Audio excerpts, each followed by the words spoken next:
भक्त शिरोमणि कर्मा बाई की कथा भारतीय भक्ति परंपरा की उन अनमोल मणियों में से एक है जो यह सिद्ध करती है कि ईश्वर को पाने के लिए पांडित्य या कठिन तपस्या की नहीं, बल्कि केवल निष्कपट प्रेम और अटूट विश्वास की आवश्यकता होती है। यह कहानी जगन्नाथपुरी के भगवान श्री कृष्ण जगन्नाथ जी और उनकी एक अनन्य भक्त कर्मा के बीच के उस वात्सल्य और प्रेम संबंध की है जिसने स्वयं भगवान को भी विवश कर दिया था। भक्त शिरोमणि कर्मा बाई की अमर कथा। जन्म और बाल्यकाल। कर्मा बाई का जन्म राजस्थान के नागौर जिले के कालवा गांव में एक जाट परिवार में हुआ था। उनके पिता का नाम जीवन जी डूडी था। वे भगवान कृष्ण के परम भक्त थे।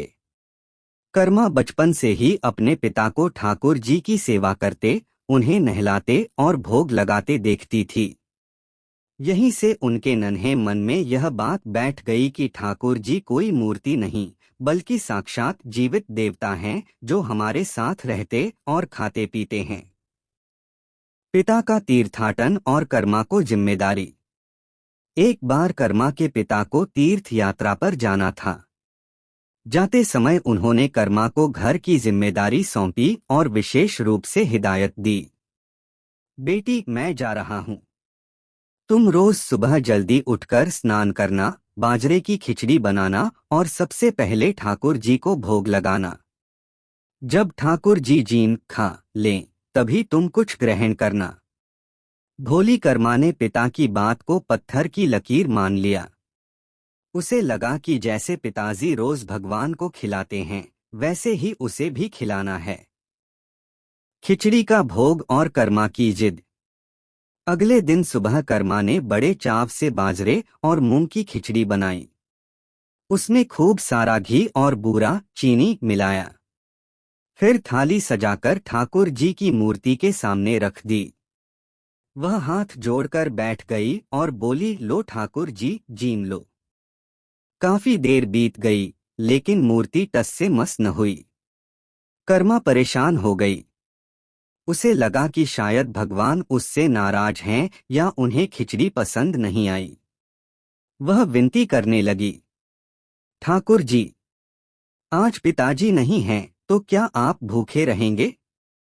जल्दी आओ और खा लो, मुझे भी भूख लगी है। अगर आप नहीं खाएंगे तो मैं भी नहीं खाऊंगी। कर्मा की आंखों से आंसू बहने लगे। उसकी ममता और हठ ने भगवान के सिंहासन को हिला दिया। वह बार बार कहती, सावरिया बेगा आओ, खिचड़ो तैयार है। भगवान का प्रकट होना और खिचड़ी खाना भक्त की पुकार सुनकर अंततः भगवान को झुकना पड़ा।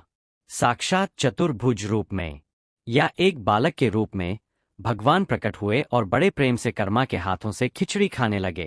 कर्मा निहाल हो गई। अब यह रोज का नियम बन गया। कर्मा रोज खिचड़ी बनाती और भगवान आकर उसे बड़े चाव से खाते। पिता की वापसी और चमत्कार। जब कर्मा के पिता तीर्थ यात्रा से लौटे तो उन्होंने देखा कि कर्मा पहले से भी ज्यादा तेजस्वी लग रही है। उन्होंने पूछा, बेटी, क्या ठाकुर जी को भोग लगाती थी? कर्मा ने सहज भाव से कहा, हाँ पिताजी, वो तो रोज आते हैं और बड़े चाव से खिचड़ी खाते हैं। पिता को विश्वास नहीं हुआ। उन्होंने सोचा कि बेटी नादान है, शायद कोई भ्रम हुआ होगा। उन्होंने कहा, अच्छा, कल जब वो आए तो मुझे भी दिखाना। अगले दिन कर्मा ने फिर खिचड़ी बनाई और पुकारा। भगवान प्रकट हुए और खाने लगे। पिता ने जब यह दृश्य देखा तो उनके पैरों तले जमीन खिसक गई। उन्होंने देखा कि साक्षात जगन्नाथ जी कर्मा के हाथ से सूखी खिचड़ी खा रहे हैं। उनकी आंखों से अश्रुधारा बह निकली। उन्हें समझ आया कि भक्ति में विधि से बड़ा भाव होता है। पुरी, ओडिशा, प्रस्थान और अंतिम समय। मान्यता है कि कर्मा बाई बाद में जगन्नाथपुरी चली गईं। वहां वे समुद्र के किनारे एक कुटिया बनाकर रहने लगीं। वहां भी भगवान जगन्नाथ स्वयं उनसे खिचड़ी खाने आते थे। एक बार एक पंडित ने देखा कि कर्मा बाई बिना स्नान किए, बिना छुआछूत का ध्यान रखे भगवान को खिचड़ी खिला रही है। पंडित ने उन्हें टोका और शुद्धता का ज्ञान दिया। कर्मा बाई ने अगले दिन स्नान आदि करके देरी से खिचड़ी बनाई। उधर मंदिर में भगवान जगन्नाथ के पट खुले तो पुजारियों ने देखा कि भगवान के मुख पर खिचड़ी लगी है और उनके वस्त्रों पर घी के दाग है। भगवान ने पंडा को स्वप्न में कहा, तुमने मेरी माँ कर्मा को नियमों में बांध दिया। मुझे उसके हाथ की खिचड़ी की इतनी जल्दी रहती है कि मैं मंदिर की व्यवस्था भूलकर वहां भाग जाता हूं। मुझे नियमों की शुद्धि नहीं, उसके प्रेम की तृप्ति चाहिए। कर्मा बाई की कहानी का सार। कर्मा बाई की यह कथा हमें सिखाती है कि सलता भगवान पंडितों के श्लोकों से ज्यादा एक अनपढ़ लेकिन सच्चे हृदय की पुकार सुनते हैं। वात्सल्य भक्त और भगवान का रिश्ता माता पिता और संतान जैसा भी हो सकता है। जाति और लिंग भेद का अंत, भक्ति के मार्ग में कोई बड़ा या स्त्री पुरुष नहीं होता। आज भी राजस्थान और ओडिशा में यह भजन बड़े चाव से गाया जाता है। थाली भरकर ल्याई रे खींचड़ो, ऊपर घी की बाट की, जीमो म्हारा श्याम धनी, जिमावे बेटी जाट की। निष्कर्ष, कर्मा बाई केवल एक ऐतिहासिक व्यक्तित्व नहीं, बल्कि अटूट विश्वास का प्रतीक है। उनकी खिचड़ी आज भी जगन्नाथपुरी के मंदिर में खिचड़ी भोग के रूप में प्रसिद्ध है, जो इस बात की गवाही देता है कि भक्त के वश में है भगवान। यह भक्त कर्मा भाई और जगन्नाथ भगवान महाप्रभु की सच्ची कहानी है।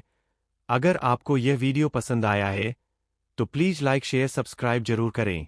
तब तक के लिए जय जगन्नाथ महाप्रभु।